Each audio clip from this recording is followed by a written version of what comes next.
काल परवापासून मुंबई शहरातली जी परिस्थिती आम्ही पाहतोय ती अतिशय चिंताजनक आहे।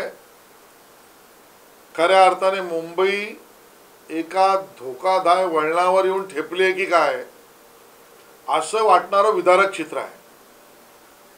दोन गोष्टी मुंबईत गेल्या 25 वर्ष मीही काम करतोय, अन्य सहकारी जे काम करतात त्यांनाही लक्षात आलं असेल की या दोन गोष्टी मुंबईत पहिल्यांदाच घडलेल्या आम्ही पाहतो। एक, जी मिठी नदी मुंबईतलं खऱ्या अर्थाने पावसाचं जमिनीकडचं पाणी समुद्राकडे घेऊन जाते, त्या मिठी नदीला भरती जर समुद्राला भरती असली तर होते, पण पहिल्यांदा असं बघितलं की समुद्राला ओटी तरी मिठी नदीच्या पाण्याची पातळी मात्र वरच आहे, ओसरली नाही। आणि त्यामुळे कुर्ला आणि बाकी सगळ्या भागामध्ये पाऊस थांबला होता, भरती नव्हती, तरी जमिनीवरचं नागरिकांच्या घरातलं पाणी आणि रस्त्यावरचं पाणी ओसरलं जात नव्हतं। हा विषय खूप भयंकर आहे, धोकादायक आहे। मिठीचं पाणी ओहोटी असताना न उसरणं याच्या मागचं कारण काय, याच्यावरचा अभ्यास काय, याचं विश्लेषण काय। आणि दुसरा मुद्दा, 26 जुलैच्या पावसाती जे झालं नाही ते म्हणजे संपूर्ण मुंबईला पाणी पुरवठा करणारी आणि पाण्याचं शुद्धीकरण करणाऱ्या आपल्या भांडूपच्या जलशुद्धी प्रकल्पातच पाणी शिरलं। मुंबईला स्वच्छ पाणी पुरवणाऱ्या केंद्रामध्येच पावसाचं आणि पावसामुळे आजूबाजूचं पाणी आत शिरलं। लोकांना उकळून पाणी पिया अशी विनंती महापालिकेला करायला लागली। या दोन्ही गोष्टींतला बदल हा मुंबईच्या बाबतीत धोकादायक आहे।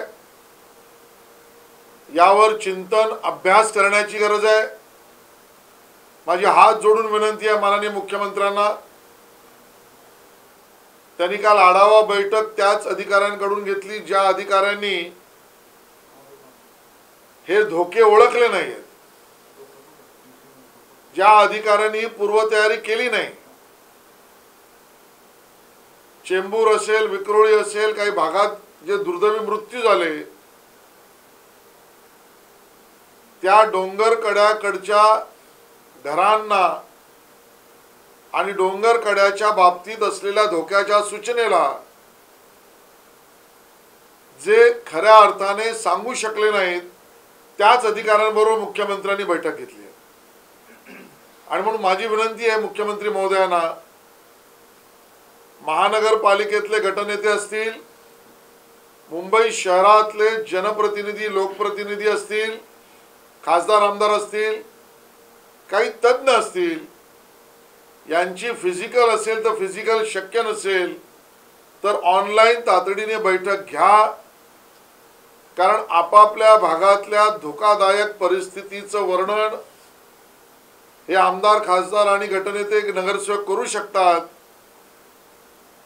पर्यावरण तज्ञ किंवा अन्य तज्ञ हा जो बदल झालाय त्याचं विश्लेषण करू शकतात। आणि मग आपण सगळे मुंबईला वाचवण्यासाठी किंवा मुंबईला येऊ घातलेल्या गंडांतरापासून वाचवण्याला सक्षम होऊ शकतो। केवळ धुळफेक करायची असेल तर ती आढावा बैठकीतून होईल आणि मुंबईवर धोकादायक वळणावरची समस्या दूर करण्यासाठी या सर्व समावेशक बैठकीचा उपयोग होईल। माननीय मुख्यमंत्र्यांनी तातडीने करावा अशी आमची विनंती आहे। दोन प्रश्न,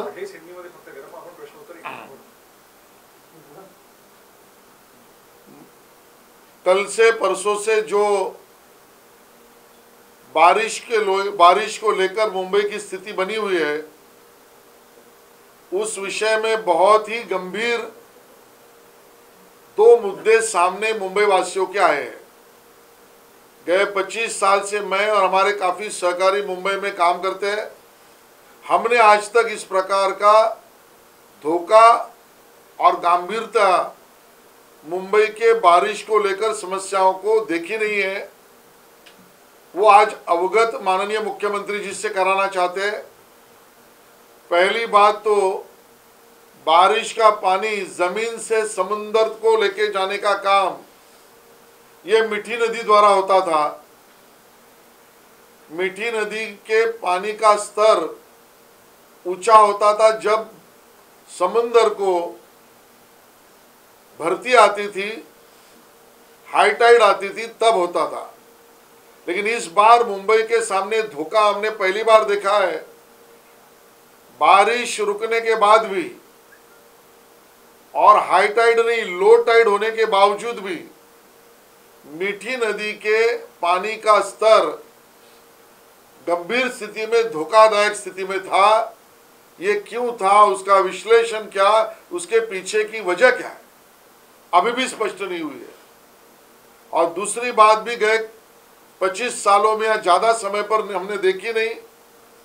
26 जुलाई की बारिश हुई तब भी नहीं देखा कि मुंबई वासियों को पीने का पानी शुद्ध जल करके डिस्ट्रीब्यूट करने का काम जिस भांडुप के ट्रीटमेंट प्लान से होता है, उस भांडुप के ट्रीटमेंट प्लान में ही बारिश का पानी आजू बाजू के गंदे पानी को लेकर घुस गया, अस्वच्छ हो गया। जहां पर स्वच्छता पानी जल की होनी चाहिए थी, वहां पूरे मुंबई वासियों को उबाल कर पानी पिए हुए पहली बार कहना पड़ा। ये दोनों बदलाव जो है ये मुंबई को धोखादायक स्थिति की तरफ बढ़ा आगे लेके जा रहे हैं। और उस स्थिति से बाहर निकलने के लिए हाथ जोड़कर माननीय मुख्यमंत्री जी से निवेदन है, इससे भी गंभीर स्थिति न हो जाए, ये अपनी सबकी इच्छा है। और इसके लिए उसी अधिकारियों से रिव्यू मीटिंग लेना जो इस सब व्यवस्था की चरमराहट के जिम्मेदार है, जिन्होंने बारिश आने वाली थी उसको लेकर जहां पर हाई टाइड हो या जहां पर पहाड़ हो, वहां के नागरिकों की सुरक्षा को लेकर चेतित करने की आवश्यकता थी। उसमें जो फेल हुए, उसी अधिकारियों के साथ मुख्यमंत्री जी ने बैठक ली है। 30 से भी ज्यादा लोगों का दुर्दैवी मृत्यु हुआ है। ऐसे स्थिति में हम माननीय मुख्यमंत्री जी से निवेदन करते हैं, उन्हीं अधिकारियों से बैठक करना यानी आईवॉश है। मुंबई महानगर पालिका के सभी दलों के गठन नेता हो, सभी पार्टी के एमएलए एमपीज हो, फिजिकल अगर जरूरत है और फिजिकल हो नहीं सकता तो ऑनलाइन तो बैठक लीजिए। साथ में जो एक्सपर्ट्स है उनको भी बुलाइए, एनडीआरएफ के लोगों को भी बुलाइए और इस सभी स्थिति को और गंभीर न बने और जो जो बिंदु सामने आए उसका विश्लेषण भी हो और उसके ऊपर उपाय भी निकले, इसके लिए बैठक बुलाई जाए।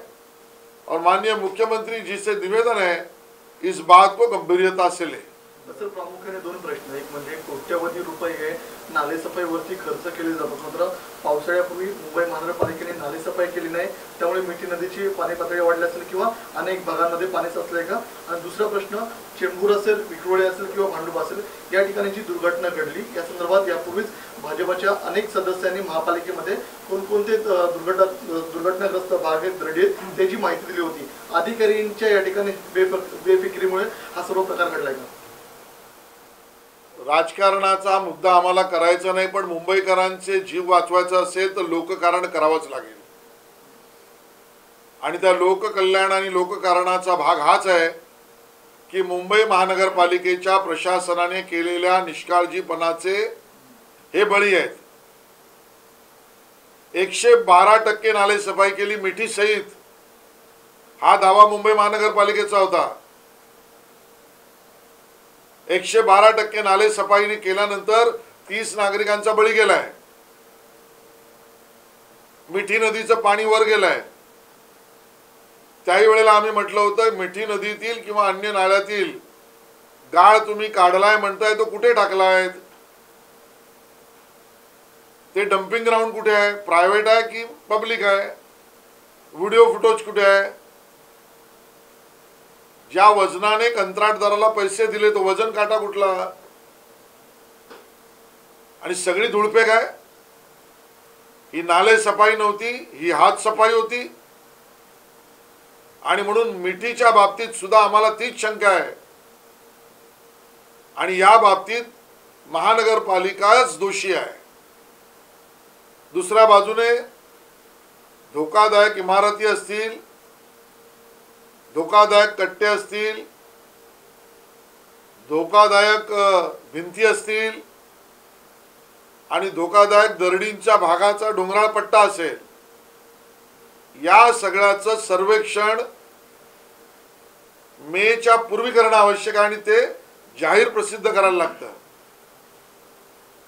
मुंबई महानगरपालिकेच्या ऑनलाईन कुठल्या बैठकीत तरी महापालिकेच्या अधिकाऱ्यांनी याची माहिती दिली आहे का? व्हिडिओ रेकॉर्डिंग अवेलेबल आहे, काढून बघा. नगरसेवकांची आणि जनप्रतिनिधींची मतं घेतलीत का? त्या भारतनगर मधले रहिवासी काल मला भेटले, ते म्हणाले आम्ही विनंती केली तरी आमचं म्हणणं ऐकलं नाही. नागरिकांचं ऐकायचं नाही, नगरसेवकांशी चर्चा करायची नाही, अधिकाऱ्याने काम करायचं नाही आणि जनतेला अहवाल दिल मात्र मुंबईकरांना मृत्यूच्या दरवाजात स्वतः आणून पाटावर बसवायचं. हे काम शिवसेनेच्या महानगरपालिकेने केलं आहे. सर त्याला जोडून प्रश्न, आपण म्हणताय मिठी नदीचं आता फ्लडिंग गेट लावणार आहे भरतीचं पाणी रोखण्यासाठी समुद्राचं पावसाळ्याचं, कसं पाहताय हा धोका अधिक वाढू शकतो का? मला एका गोष्टीचं उत्तरच सापडत नाही. ज्या महानगरपालिकेकडे अधिकारी आणि प्रशासनातले अधिकारी इतके आहेत, 5-5, 6-6 IAS अधिकारी आणि प्रशासनावरचा खर्च रुपयातला 50 पैसे, एवढे सगळे अधिकारी आणि IAS असताना ते मुंबई महानगरपालिकेवर एखादी दुर्घटना झाल्यानंतर एखादा प्रस्ताव करतात. याचा अर्थ दुर्घटनेची वाट बघतात का? लोकांचा बळी घेतल्यावर मग यांच्या विकासाचे प्रस्ताव बाहेर येतात का? नरबळी घेतल्यावरच विकासाचे प्रस्ताव काढतात का? आणि म्हणून मिठीवर आज जर त्या ठिकाणी फ्लडगेट लावायचा विषय असेल तर आजही पुन्हा एकदा सांगतो मी, 185 ठिकाणी समुद्राकडनं पाणी, जमिनीकडून पाणी समुद्राकडे, 185 ठिकाणी जमिनीकडून पाणी समुद्राकडे जाणाऱ्या सिवरेज किंवा अन्य वाटा आहेत. त्या 185 पैकी जवळजवळ 90 आउटलेट्स ही समुद्र सपाटीच्या खाली आहेत. याचा अर्थ ही 90 आउटलेट जमिनीकडून समुद्राकडे पाणी आणि सांडपाणी नेत नाहीत. तर तुमची व्यवस्था गेल्या 25 वर्ष राज्य केल्यानंतर समुद्राचं पाणी त्याच नाल्यामधून, सांडपाणी वाहकातून समुद्राकडून जमिनीकडे नेणारी आहे. आज एका मिठीचं चित्र दिसल्यावर फ्लडगेट करताय, मग वरळीचे फ्लडगेट का काढलेत? गजदरबानचे फ्लडगेट का इनॅक्टिव्ह आहेत? ब्रिटानियाचा फ्लडगेट लावल्यानंतर सुद्धा परिणाम का नाही दिसत आहेत? हा नवीन फ्लडगेट स्कॅम आहे. शास्त्रीय कारण समोर मांडा, जनतेला त्याचे अवगत करा आणि फ्लडगेट तुम्ही लावाल समुद्राचं पाणी आत येऊ नये म्हणून. आज आम्ही बघतोय पर्यावरणातल्या बदलानुसार इतक्या मोठ्या प्रमाणात पाऊस पडतो.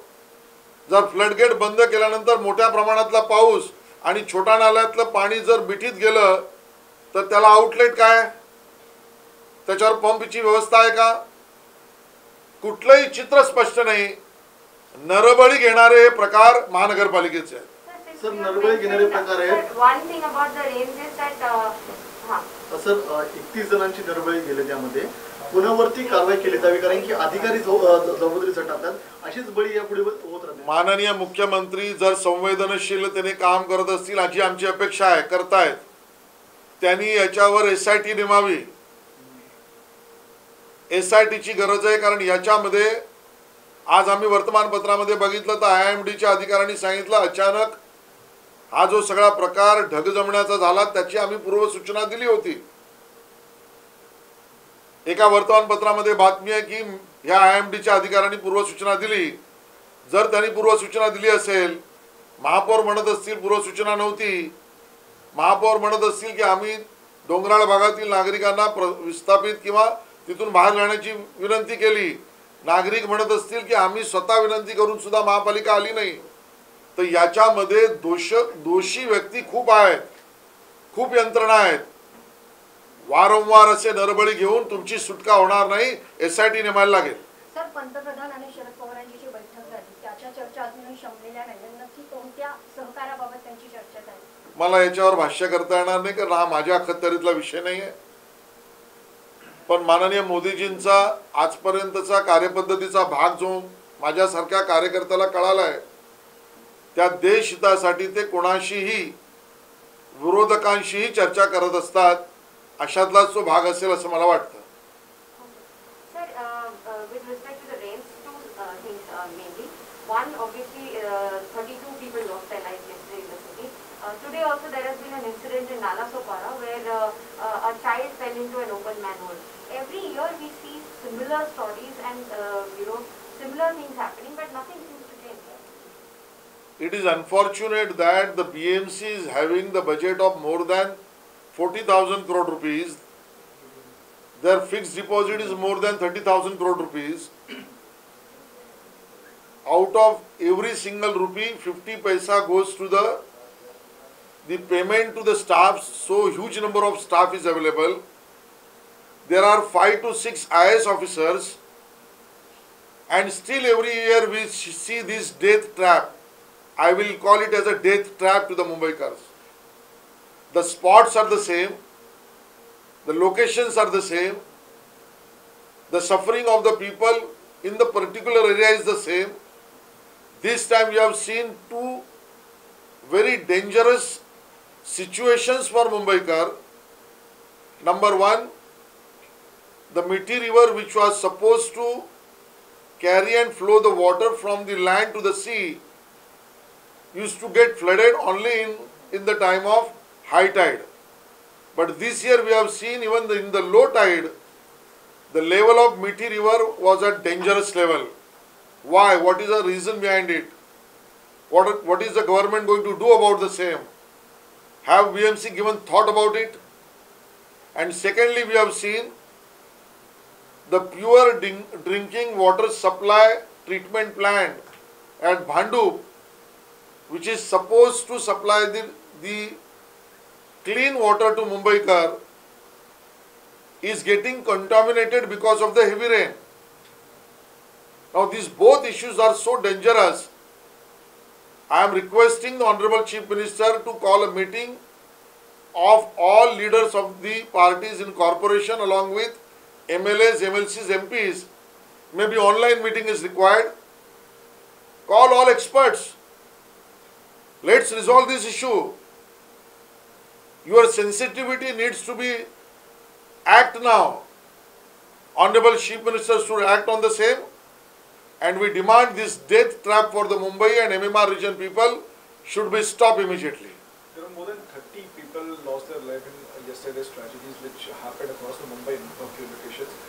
Every year BMC comes up with a list of illegal structure or illegal buildings, and they claim that we have sent them notices, we have evacuated so many people, or we have shifted them somewhere. But still, major action they don't usually take. Even in court, they were supposed to submit such kind of a list and what exactly they have done, but they have not submitted that. How do you see that every year's exercise of this?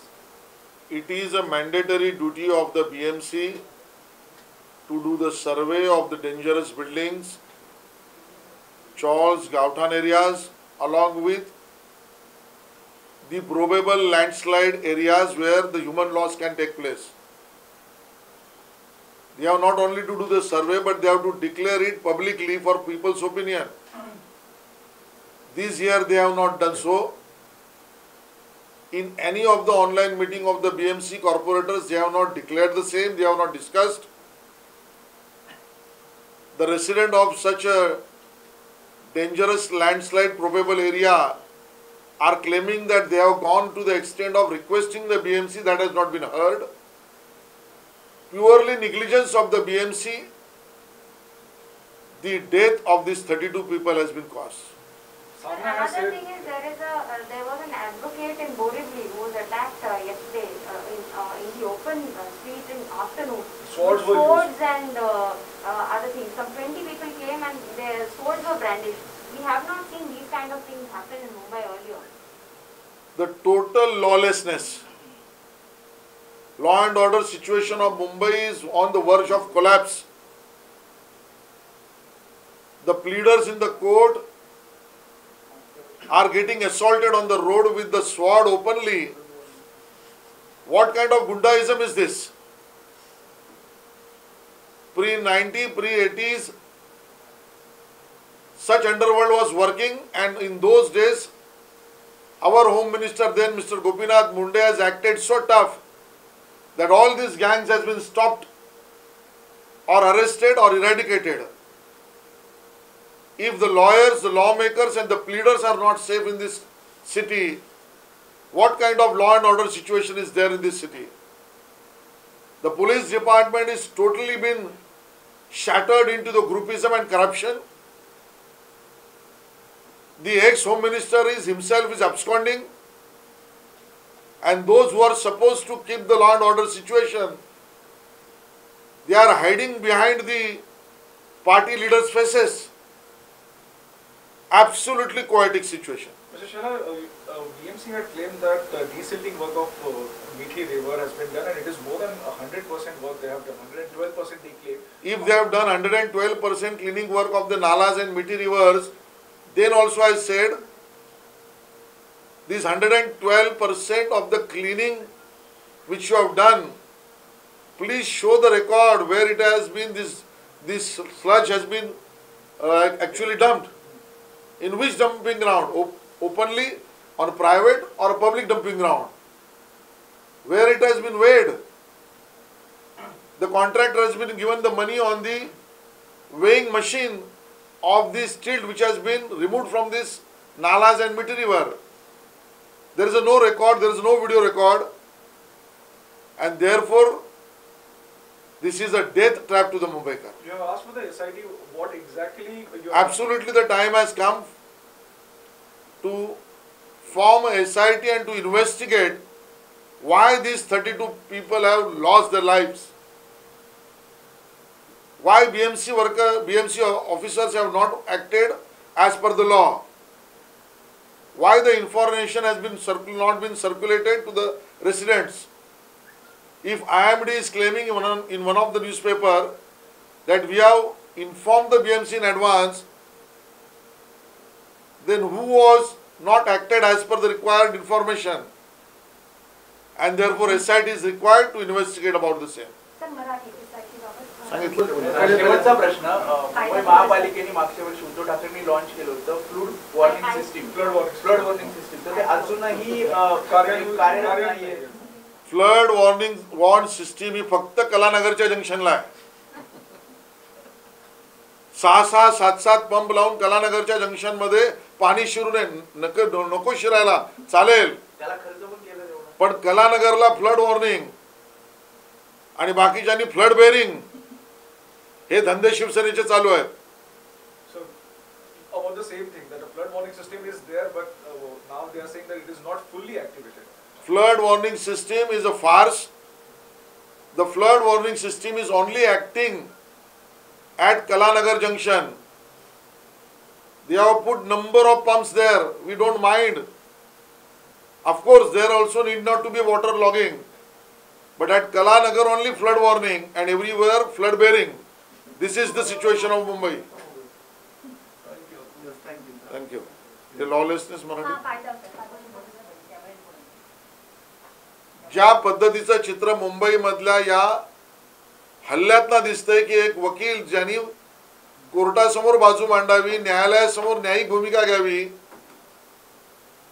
त्याच्यावर दिवसा ढवळ्या रस्त्यामध्ये नंग्या तलवारी घेऊन हल्ला होतोय. Total lawlessness. ज्या पोलिसांनी हे केलं पाहिजे त्या पोलिसांमध्ये घटतट पडलेत. भ्रष्टाचाराने राजकारण्यांनी पोखरलेत. माजी गृहमंत्री फरार आहेत. आताचे गृहमंत्री पक्ष नेतृत्वामागे लपलेत आणि रस्त्यावर नंग्या तलवारीने मार खाल्ला जातोय. 80-90च्या दशकामध्ये गँगवॉर होतं, जे गँगवॉर तत्कालीन आमचे गृहमंत्री गोपीनाथ मुंडेजींनी संपवून टाकलं. या सरकारला पुन्हा एकदा गँगवॉर मुंबईत आणायचंय का, हा आमचा सवाल आहे. धन्यवाद.